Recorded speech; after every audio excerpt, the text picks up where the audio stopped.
सहकारीको बाटो नहिँडेको मान्छेलाई प्रमाण छ भनेर पछिल्लो समयमा राष्ट्रिय स्वतन्त्र पार्टीका सभापति रवि लामेछानेमाथि सहकारी ठगीको मुद्दा लागिसकेपछि अहिले उहाँ जुन भनिराख्नु भएको छ प्रमाण छ भन्ने मान्छे अहिले मिडियाको डरले लुक्नु परेको छ, तर अहिलेसम्म कुनै पनि प्रमाण बाहिर आएको छैन। भन्छन् नि, जसले राम्रो गर्छ नराम्रो गर्छ उसलाई मात्र थाहा हुन्छ राम्रो गरेछु नराम्रो गरेछु, अर्को देख्नेलाई थाहा हुन्छ, न कि अरूलाई थाहा हुन्छ। त्यसैले अहिलेसम्म कुनै पनि प्रकारको प्रमाण निस्केको छैन।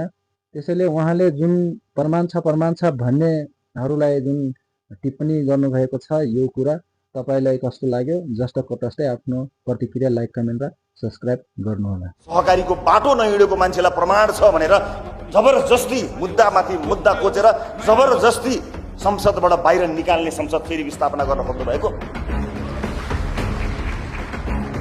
विभिन्न देशमा जाने नेपालीहरूबाट असुल उपर गरेर हिजर भिसाका नाममा दिनमा लाखौं कमाउनेहरूको विरुद्ध आयोग गठन गर न, छानबिन गर न भन्दाखेरि आवाज नसुनेर माइक काटिदिने संसद पुनर्स्थापना गर्न खोज्नु भएको। संसद त आउँछ तर फ्रेश म्यान्डेट लिएर आउँछ, नयाँ साथीहरू सहित आउँछ, मुलुकले काँचुली फेर्छ।